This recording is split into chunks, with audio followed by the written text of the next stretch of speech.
Hi students, welcome to our class. Today we are discussing about atmospheric pressure. അപ്പോൾ പ്രഷറിനെ കുറിച്ച് നമ്മൾ already discuss ചെയ്തു.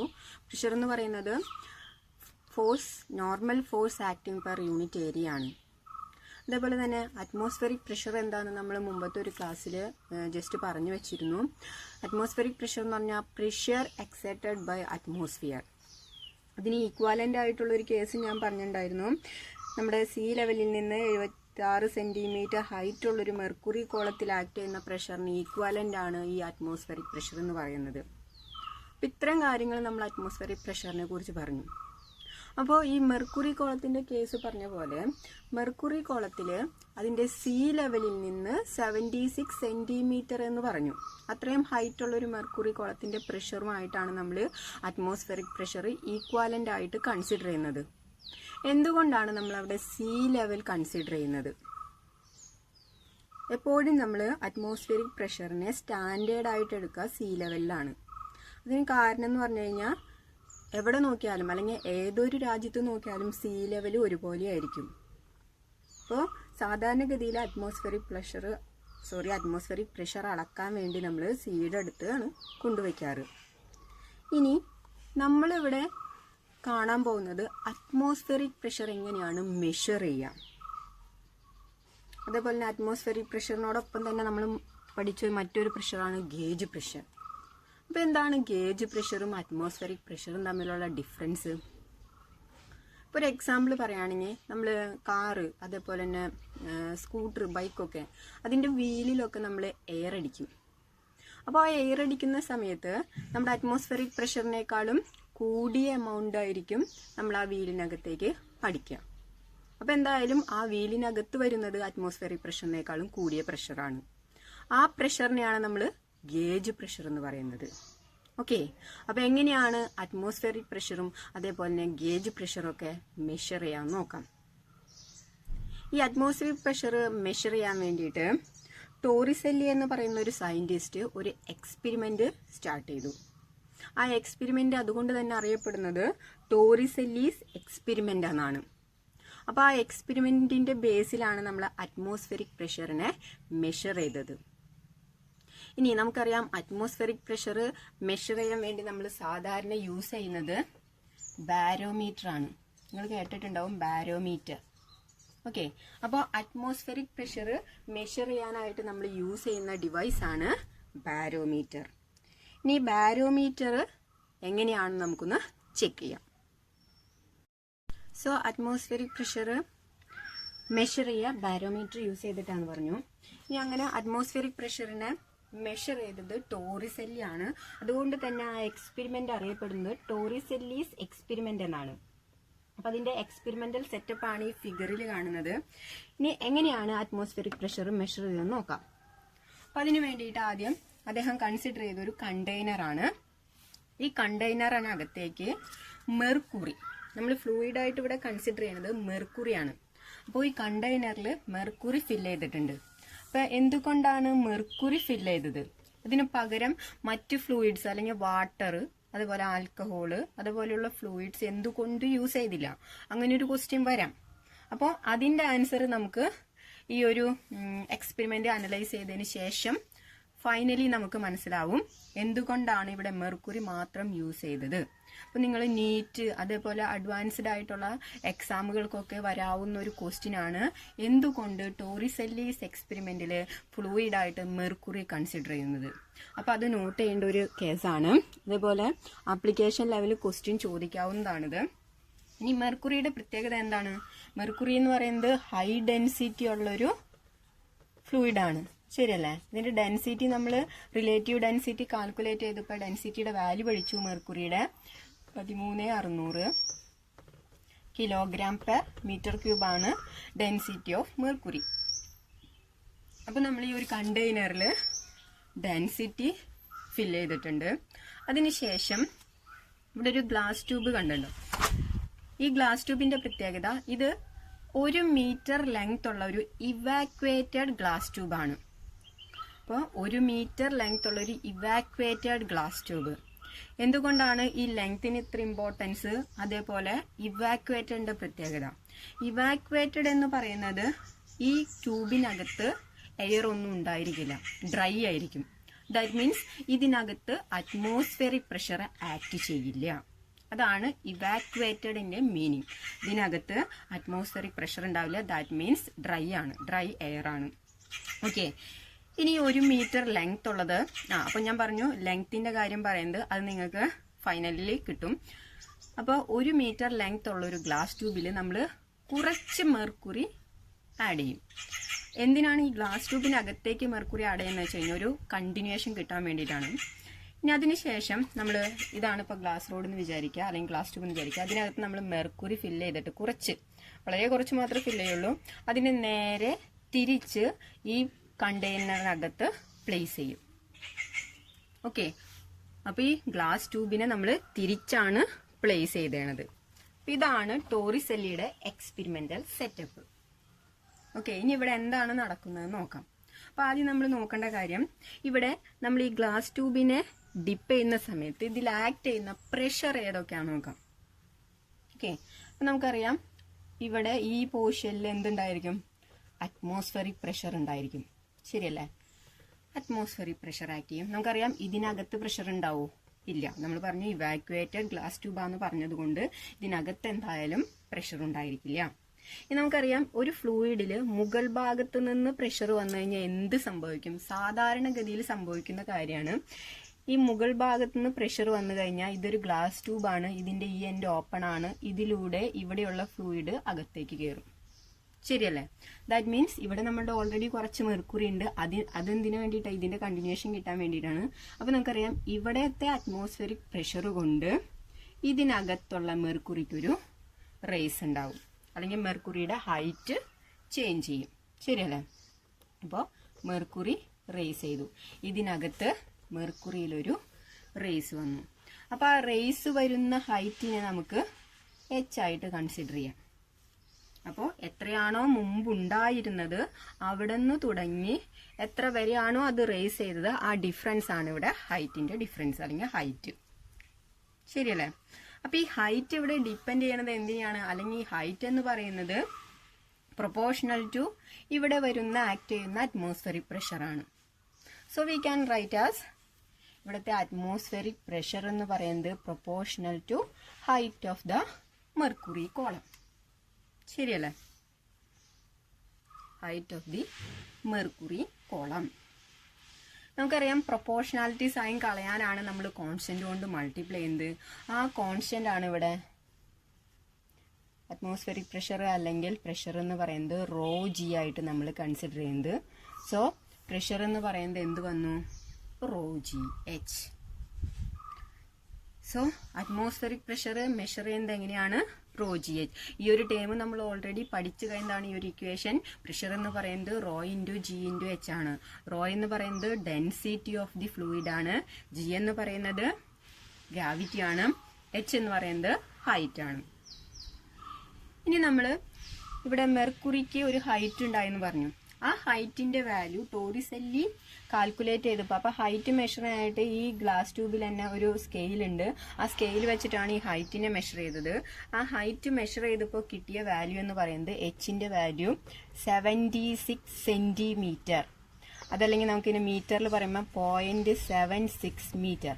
അപ്പോൾ height of mercury column due to the atmospheric pressure എത്രയാണ്? 0.76 metre. So നമുക്ക് ഇവിടുത്തെ atmospheric pressure calculate ചെയ്യാം using these equation. എങ്ങനെയാണ്? It is equal to atmospheric pressure എന്ന് പറഞ്ഞാൽ റോ എന്ന് പറയുന്നത് നമ്മളിവിടെ യൂസ് ചെയ്യുന്ന ഫ്ലൂയിഡിന്റെ ഡെൻസിറ്റി ആണ്. അപ്പൊ ഇവിടെ നമ്മൾ യൂസ് ചെയ്യുന്നത് മെർക്കുറി ആണ്. സോ അതിന്റെ ഡെൻസിറ്റി എന്ന് പറയുന്നത് 13,600 ഇൻറ്റു ജിയുടെ വാല്യൂ നമുക്ക് 9.8 ഇടാം. കാൽക്കുലേഷൻ വേണ്ടി 10 ആക്കി എടുക്കാം. സോ ഇവിടെ 9.8 തന്നെ എടുക്കണുള്ളൂ ഞാൻ. ഇൻറ്റു എച്ച് എത്ര കിട്ടി? 0.76. അപ്പൊ ഇതാണ് ഒരു അറ്റ്മോസ്ഫിയറിക് പ്രഷർ എന്ന് പറയുന്നത്. ഇനി ഇതിനെ നമ്മൾ സോൾവ് ചെയ്ത് കഴിഞ്ഞാൽ നമുക്ക് കിട്ടുന്ന വാല്യൂ എത്രയാണ്? അതും നമ്മൾ ഓൾറെഡി പഠിച്ചു കഴിഞ്ഞതാണ്. എത്രയാണ്? That is equal to 1.013 into 10⁵5 Pascal.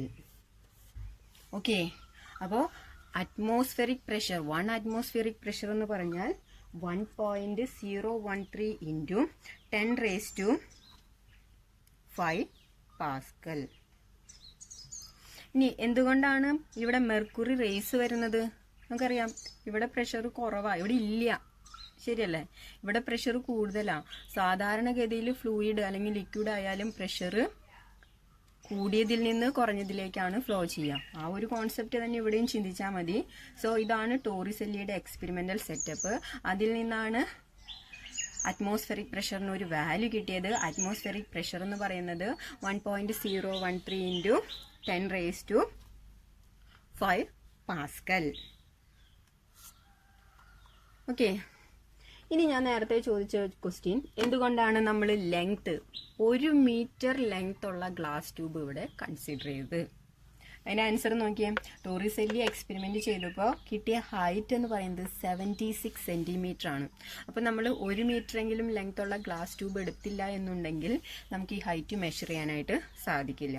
So അതുകൊണ്ടാണ് അവിടെ 1 മീറ്റർ ലെങ്ത് എന്ന് നമ്മൾ എടുത്ത് പറയാൻ കാരണം. ഇനി ഞാൻ പറഞ്ഞു നെക്സ്റ്റ് ക്വസ്റ്റ്യൻ വരാവുന്നത് എന്തുകൊണ്ട് ഇവിടെ മെർക്കുറി സെലക്ട് ചെയ്തു, എന്തുകൊണ്ടാണെന്നൊന്ന് ചിന്തിച്ചു നോക്ക്. എന്ത് കിട്ടും? നമുക്കറിയാം അറ്റ്മോസ്ഫിയറിക് പ്രഷർ കാൽക്കുലേറ്റ് ചെയ്യുന്ന ഇക്വേഷൻ P = ρgh ആണ്. ഇവിടെ അറ്റ്മോസ്ഫിയറിക് പ്രഷറിനെ ഡിപ്പെൻഡ് ചെയ്യുന്ന ഫാക്ടേഴ്സ് ഡെൻസിറ്റി, ഗ്രാവിറ്റി, ഹൈറ്റ്. നമുക്കറിയാം 1 അറ്റ്മോസ്ഫിയറിക് പ്രഷറിന്റെ വാല്യൂ എന്ന് പറയുന്നത് കോൺസ്റ്റന്റ്, അത് ഒരിക്കലും മാറില്ല. അപ്പോൾ അതിന്റെ വാല്യൂ 1.013 into 10⁵ ഈക്വൽ ടു. ഇനി നമ്മളിപ്പോൾ ഈ മെർക്കുറിക്ക് പകരം വാട്ടർ ആണ് യൂസ് ചെയ്തെന്ന് വിചാരിക്കാം. വാട്ടർ. അപ്പോൾ വാട്ടറിന്റെ കേസിൽ ഡെൻസിറ്റി എത്രയാണ്? നമുക്കറിയാം 1000 ആണ് വാട്ടറിന്റെ ഡെൻസിറ്റി, 1000 kg/m³. ശരിയല്ലേ? അപ്പോൾ വാട്ടറിന്റെ കേസിൽ നമ്മളിവിടെ ചൂസ് ചെയ്യുന്ന ഫ്ലൂയിഡ് വാട്ടർ ആണെങ്കിൽ നമുക്ക് ഹൈറ്റ് കാൽക്കുലേറ്റ് ചെയ്ത് നോക്കാം. അപ്പോൾ ഡെൻസിറ്റി കിട്ടി 1000 ആണ്. ഇൻറ്റു ജിയുടെ വാല്യൂ നമുക്ക് 9.8 തന്നെ വരും. ഇൻറ്റു എച്ച് ആണ് നമ്മളിവിടെ കാൽക്കുലേറ്റ് ചെയ്യണത്. അപ്പോൾ എച്ചിൻ്റെ വാല്യൂ എന്ന് പറഞ്ഞാൽ എച്ചിനെ അവിടെ നിർത്തി ബാക്കിയുള്ള ടേംസിനൊക്കെ ഇപ്പുറത്തേക്ക് കൊണ്ടുവന്നാൽ നമുക്ക് 1.013 into 10⁵ ഡിവൈഡഡ് ബൈ 1000 into 9.8. ഇത് നമ്മൾ സോൾവ് ചെയ്യുകയാണെന്നുണ്ടെങ്കിൽ ഇതിൻ്റെ ഒരു വാല്യൂ, ഏകദേശ വാല്യൂ 10 മീറ്ററിനടുത്ത് വരും. അതായത് ഈ മെർക്കുറിക്ക് പകരം നമ്മൾ വാട്ടർ യൂസ് ചെയ്യുകയാണെങ്കിൽ ഹൈറ്റ്, ദാറ്റ് മീൻസ് നമ്മൾ ഈ ഒരു ഗ്ലാസ് ട്യൂബ് ഡിപ്പ് ചെയ്ത് കഴിഞ്ഞ് കഴിഞ്ഞാൽ ആ ഗ്ലാസ് ട്യൂബിനകത്തേക്ക് ആ ഫ്ലൂയിഡ് റേസ് ചെയ്യുന്ന ഹൈറ്റ് ഏകദേശം 10 മീറ്റർ വരും. അത് പോസിബിൾ ആണോ? നമുക്ക് 10 മീറ്റർ എന്ന് പറയുമ്പോൾ തന്നെ നമുക്ക് ലെങ്ത് മെഷർ ചെയ്യുമ്പോൾ ഹൈ വാല്യൂ ആണ് അല്ലേ? അപ്പം അങ്ങനെ ഒരു എക്സ്പെരിമെൻ്റൽ സെറ്റപ്പ് നമുക്ക് ഉണ്ടാക്കാനായിട്ട് പറ്റുമോ? ഇത് നമുക്ക് നോട്ട് പോസിബിൾ ആണ്. അതേപോലെ തന്നെ വേറെ ഏത് ഫ്ലൂയിഡ് ആയാലും, ഇപ്പോൾ ഇവിടെ മെർക്കുറി യൂസ് ചെയ്തപ്പോൾ അതിൻ്റെ പ്രത്യേകത നോക്കിയാൽ ഹൈ ഡെൻസിറ്റി ആണ്. ഇവിടെ ഡെൻസിറ്റി 1000 വരുന്ന സമയത്ത് ഇവിടെ 13600 ആണ്. അപ്പോൾ ഡെൻസിറ്റി ഇത്രയും വന്നപ്പോൾ തന്നെ നമുക്ക് ഏകദേശം 1 മീറ്ററിൻ്റെ അടുത്ത് വരുന്നുണ്ട്. 0.76 മീറ്റർ ഹൈറ്റ് റേസ് ചെയ്ത് വരുന്നുണ്ട്. അപ്പോൾ ഇതിനും താഴെയുള്ള ഡെൻസിറ്റി ഉള്ള ലിക്വിഡ് നമ്മൾ ചൂസ് ചെയ്യുകയാണെങ്കിൽ ഈ ഹൈറ്റ് ഇൻക്രീസ് ചെയ്തുകൊണ്ടിരിക്കും. അപ്പം അത് നമുക്ക് എന്താണ്, പ്രാക്ടിക്കലി നോട്ട് പോസിബിൾ. അതുകൊണ്ടാണ് നമ്മളിവിടെ മെർക്കുറി തന്നെ യൂസ് ചെയ്യുന്നത്, മറ്റ് ഫ്ലൂയിഡ്സ് യൂസ് ചെയ്യാത്തതിനും കാരണം. ഇതൊന്ന് നോട്ട് ചെയ്ത് വയ്ക്കുക. ആപ്ലിക്കേഷൻ, അതായത് ഈ ഒരു സെറ്റപ്പ് ചോദിച്ചില്ലെങ്കിലും ഈ ഒരു ആപ്ലിക്കേഷൻ ക്വസ്റ്റ്യൻ ഇടയ്ക്ക് വരാറുണ്ട്. അതേപോലെ തന്നെ നിങ്ങൾ നീറ്റൊക്കെ എഴുതാനുള്ളവരാണെങ്കിൽ ഇങ്ങനത്തെ ക്വസ്റ്റ്യൻസ് ഒക്കെ പ്രതീക്ഷിക്കണം. Next, how to measure gauge pressure. Gauge pressure നമ്മൾ മെഷർ ചെയ്യാൻ യൂസ് ചെയ്യുന്ന ഡിവൈസാണ് മാനോമീറ്റർ. ഈ മാനോമീറ്ററിന് തന്നെ യു മാനോമീറ്റർ എന്നും പറയാറുണ്ട്. U manometer because of its shape. ഇതിന്റെ ഷേപ്പ് കൊണ്ടാണ് അതിന് ആ പേര് വരുന്നത്.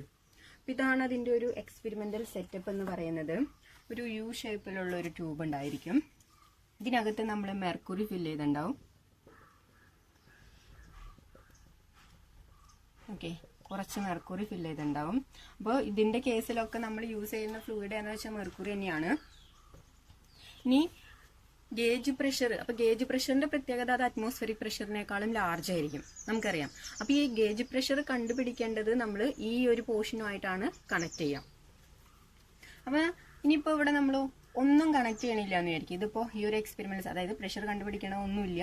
അപ്പൊ ഇതിനകത്ത് ഇപ്പൊ എന്താണ്, അറ്റ്മോസ്ഫിയറിക് പ്രഷർ ആണ് ഉണ്ടാവുക, ശരിയല്ലേ? പിന്നെ ഇതിന്റെ പ്രത്യേകത, ഇതിന്റെ ടോപ്പ് പോർഷൻ ഓപ്പൺ ആണ്. അതുകൊണ്ട് തന്നെ ഈ ഒരു പോർഷനിൽ അറ്റ്മോസ്ഫിയറിക് പ്രഷർ ആക്ട് ചെയ്യും, ശരിയല്ലേ? അതായത് നമ്മൾ ഇപ്പോൾ ഗേജ് പ്രഷർ കണ്ടുപിടിക്കണ ഒന്നും ഇവിടെ കണക്ട് ചെയ്തില്ല എന്നുണ്ടെങ്കിൽ ഇതിനകത്ത് ഇപ്പോൾ അറ്റ്മോസ്ഫിയറിക് പ്രഷർ ഉണ്ട്. ദാറ്റ് മീൻസ് ഈ വഴി അറ്റ്മോസ്ഫിയറിക് പ്രഷർ ഉണ്ട്. അതേപോലെ ഈ എൻഡ് എന്ന് പറയുന്നത് ഓപ്പൺ ആണ്, അതുവഴിയും അറ്റ്മോസ്ഫിയറിക് പ്രഷർ ഉണ്ട്. അപ്പോൾ അറ്റ്മോസ്ഫിയറിക് പ്രഷർ എന്ന് പറയുന്നത് ഇതിന്റെ രണ്ട് സൈഡിൽ നിന്നും ആക്ട് ചെയ്യാണ്. അപ്പോൾ ഇവിടെ എന്ത് സംഭവിക്കുന്ന വെച്ച് കഴിഞ്ഞാൽ ഇവിടെ ഒരു മെർക്കുറി കോളം ഉണ്ട്. ആ മെർക്കുറി കോളത്തിന്റെ ഹൈറ്റ് നമ്മളപ്പോൾ നോക്കുകയാണെന്നുണ്ടെങ്കിൽ ഈക്വൽ ആയിരിക്കും. അതായത് ഈ രണ്ട് സൈഡിൽ, ഈ ട്യൂബിന്റെ രണ്ട് സൈഡിലും മെർക്കുറി കോളത്തിന്റെ ഹൈറ്റ് എന്ന് പറയുന്നത് ഈക്വൽ ആയിരിക്കും. ഏത് കേസില്? രണ്ട് സൈഡിലൂടെയും അറ്റ്മോസ്ഫിയറിക് പ്രഷർ മാത്രമാണ് ആക്ട് ചെയ്യുന്നുള്ളൂ എങ്കിൽ.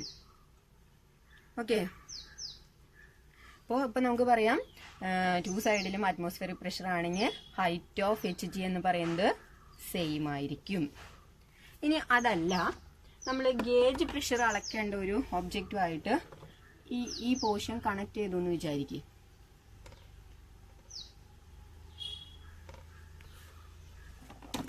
അപ്പൊ ഈ പോർഷനിൽ നമ്മൾ പ്രഷർ മെഷർ ചെയ്യേണ്ടതിലേക്ക് കണക്ട് ചെയ്തു. അപ്പോൾ ഈ പോർഷനിൽ എന്താണ്, ഹൈ പ്രഷർ ആണ്. ഇപ്പോൾ ഹൈ പ്രഷർ ആണ്. ഈ ഒരു പോർഷനിൽ നിന്ന് അറ്റ്മോസ്ഫിയറിക് പ്രഷറും ഉണ്ട്.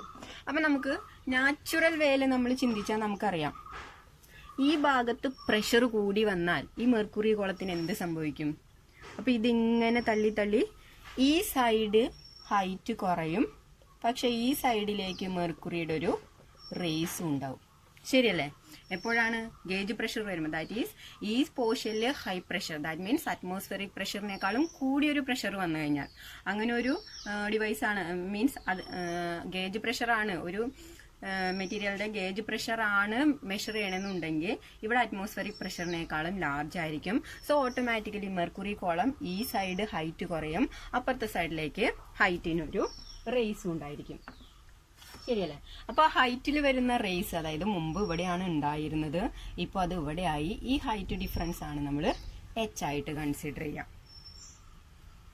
ഓക്കെ, അപ്പൊ ഇവിടെ ആക്ട് ചെയ്യുന്ന പ്രഷർ എന്താണ്? നമുക്കറിയാം ഗേജ് പ്രഷർ ആണ്. ഗേജ് പ്രഷർ എന്ന് പറഞ്ഞു കഴിഞ്ഞാൽ അറ്റ്മോസ്ഫിയറിക് പ്രഷറിനേക്കാളും കൂടുതലാണ്, ശരിയല്ലേ? അപ്പൊ നമുക്ക് പറയാം ഇവിടെ P minus PA which is equal to ρGH, ശരിയല്ലേ? അതെങ്ങനെയാണ് കിട്ടണത്? ഇത് നമുക്കറിയാം, നമ്മൾ ഓൾറെഡി നേരത്തെ കേസിൽ പറഞ്ഞതാണ്. പ്രഷർ എന്ന് പറയുന്നത് ρGH ആണ്. ഇനി ഇവിടുത്തെ പ്രഷർ അറ്റ്മോസ്ഫിയറിക് പ്രഷറിനേക്കാളും കൂടിയത് കൊണ്ട് ഇവിടെ ആക്ട് ചെയ്യുന്ന പ്രഷർ എന്ന് പറയുന്നത്, അതായത് ഈ H ഹൈറ്റിൽ ആക്ട് ചെയ്യുന്ന പ്രഷർ എന്ന് പറയുന്നത് നമുക്കറിയാം ρGH ആണ്. പക്ഷെ ഈ പ്രഷറാണ് ഇതിനേക്കാളും കൂടുതൽ. സോ ആ ഡിഫറൻസ് ആയിരിക്കും ഇവിടെ വരുന്ന ഹൈറ്റിന് ഈക്വാലന്റ് ആയിട്ട് വരാം. So P minus PA equal to ρGH. ഇവിടെ നിന്ന് P എന്ത് വരും? Which is equal to PA plus ρGH. That means atmospheric പ്രഷറിനേക്കാളും കൂടുതലായിട്ടാണ് ഗേജ് പ്രഷർ വരാം. സോ സിംപിളി ഓരോ ടൈം നോക്കുമ്പോൾ നമ്മൾ ഈ ടൈമിന് ആബ്സല്യൂട്ട് പ്രഷർ എന്ന് വിളിക്കും, ഇത് അറ്റ്മോസ്ഫിയറിക് പ്രഷർ, ഇത് ഗേജ് പ്രഷർ എന്ന് പറയും. അപ്പോൾ ഗേജ് പ്രഷർ എന്ന് പറയുന്നത് ഇത്രേ ഉള്ളൂ. അറ്റ്മോസ്ഫിയറിക് പ്രഷറിനേക്കാളും കൂടുതലായിട്ടുള്ള പ്രഷറിനെയാണ് നമ്മൾ ഗേജ് പ്രഷറായിട്ട് കൺസിഡർ ചെയ്യുക. Next topic hydrostatic paradox. എന്താണ് ഹൈഡ്രോസ്റ്റാറ്റിക് പാരഡോക്സ്? അപ്പോൾ ഞാൻ ഇവിടെ ഒരു 3 വെസൽ കൺസിഡർ ചെയ്തിട്ടുണ്ട്. 3 ഷേപ്പിലുള്ള വെസലാണ്. ഇനി ഇതിൽ എല്ലാ വെസലിലും എടുത്ത എന്ത് സെയിം ലിക്വിഡ് തന്നെയാണ്, ബട്ട് ഡിഫറെന്റ് എമൗണ്ട് ആണ്. നിങ്ങൾക്ക് കാണുമ്പോൾ തന്നെ അറിയാം അല്ലെ, ഡിഫറെന്റ് എമൗണ്ട് ഓഫ് ഫ്ലൂയിഡ് ആണ് എടുത്തിരിക്കുന്നത്. ഇനി ഞാൻ ചോദിക്കുകയാണ്, ഇതിൽ ഏതിനാണ് പ്രഷർ കൂടുതൽ? ഇതിലേതിൽ ആക്ട് ചെയ്യുന്ന പ്രഷർ ആയിരിക്കും കൂടുതലുണ്ടാവുക? ഓട്ടോമാറ്റിക്കലി നമുക്ക് എല്ലാം വരുന്ന ഒരു ആൻസർ എന്ന് പറയുന്നത് വെസൽ സിയിലായിരിക്കും, ശരിയല്ലേ? കാരണം നമുക്കറിയാം, കാണുമ്പോൾ തന്നെ അറിയാം ആ വെസലാണ് കുറച്ച് ലാർജ് ആയിട്ടുള്ള വെസല്. അപ്പോൾ എന്തുകൊണ്ടും അതിൽ ആക്ട് ചെയ്യുന്ന പ്രഷർ ആയിരിക്കും കൂടുതൽ. But the answer is wrong. അപ്പോൾ ഇതൊരു പസിലിംഗ് ഫിനോമിനോൺ ആണെന്ന് ആദ്യം തന്നെ മനസ്സിലാക്കുക. ഒരു കൺഫ്യൂസിങ് ആയിട്ടുള്ള ഫിനോമിനാണ്. എന്തുകൊണ്ടാണ് ഇത് റോങ് ആയത് നമുക്ക് ചെക്ക് ചെയ്യാം. നമുക്കറിയാം പ്രഷർ എന്ന് പറയുന്നത് ഡിപ്പെൻഡ് ചെയ്യുന്നത് P = ρgh ആണ്. ശരിയല്ലേ? അപ്പോൾ നമ്മളിവിടെ യൂസ് ചെയ്യുന്ന ലിക്വിഡ് എന്ന് പറയുന്നത് സെയിം ആണ്. അതുകൊണ്ട് ഡെൻസിറ്റി എല്ലാത്തിലും സെയിം ആണ്, ഗ്രാവിറ്റി എല്ലാത്തിലും സെയിം ആണ്. ശരിയല്ലേ? ഇനി ഹൈറ്റ് നോക്കിയേ, ഇതിൽ എത്രത്തോളം എമൗണ്ട് കൊണ്ടു എന്നതല്ല ഇവിടെ ഉദ്ദേശിക്കുന്നത്. ഇപ്പം നമുക്കറിയാം 3 വെസലിനും ഡിഫറെൻറ്റ് ഷേപ്പാണ്, അതിൽ കൊള്ളുന്ന ക്വാണ്ടിറ്റിയും ഡിഫറെൻ്റ് ആയിരിക്കും. പക്ഷേ ഇതിൻ്റെ 3ൻ്റെയും ഹൈറ്റ് നോക്കുകയാണെങ്കിൽ, ലിക്വിഡിൻ്റെ ഹൈറ്റ് നോക്കുകയാണെങ്കിൽ സെയിം ആണ്. ശരിയല്ലേ? സോ ഇവിടെ ഹൈറ്റും സെയിം ആണ്. അപ്പോൾ ഇതിലേതിലാണ് കൂടുതൽ പ്രഷർ എന്ന് ചോദിക്കാൻ ഒരു ആൻസർ ഇല്ല. ഇതിൽ 3ലും ആക്ട് ചെയ്യുന്ന പ്രഷർ ഈക്വൽ ആയിരിക്കും. That is hydrostatic paradox. Okay, അപ്പം ഇതിൽ നിന്ന് കിട്ടുന്ന ഒരു കാര്യം എന്താണ്? The shape of the vessel containing liquid does not affect the pressure. ഒരിക്കലും ലിക്വിഡ് കണ്ടെയ്ൻ ചെയ്യുന്ന വെസലിന്റെ ഷേപ്പ് പ്രഷറിനെ അഫക്റ്റ് ചെയ്യില്ല. ഇനി എന്തിനെ മാത്രമേ ഡിപ്പെൻഡ് ചെയ്യുള്ളൂ? Height of the liquid and also എന്തിനായിരിക്കും? Density of the liquid. Okay, അപ്പം ഇതൊരു കൺഫ്യൂസിങ് ആയിട്ടുള്ള ഫാക്റ്റ് ആണ്. അതുകൊണ്ട് തന്നെ ഇതിനെ പറയുന്നത് ഒരു പസിലിംഗ് ഫിനോമിനോൺ തന്നെയാണ്. പസിലിംഗ് ഫിനോമിനോൺ ആണ്. So, the surface of the liquid in all vessel is at the same height even though water contained in each is different. ഇപ്പോൾ നമ്മൾ സാധാരണ പറയുന്നത് ഒന്നുകിൽ വാട്ടർ അല്ലെങ്കിൽ വേറെ ഏതെങ്കിലും ലിക്വിഡ് ആണെങ്കിൽ പോലും പ്രഷർ എന്ന് പറയുന്നത് ഇതിലെല്ലാം ആക്ട് ചെയ്യണത് ഈക്വൽ ആയിട്ടായിരിക്കും. This puzzling phenomenon is called hydrostatic paradox. Pressure exerted by a fluid or liquid depend only on its vertical height, density and also G.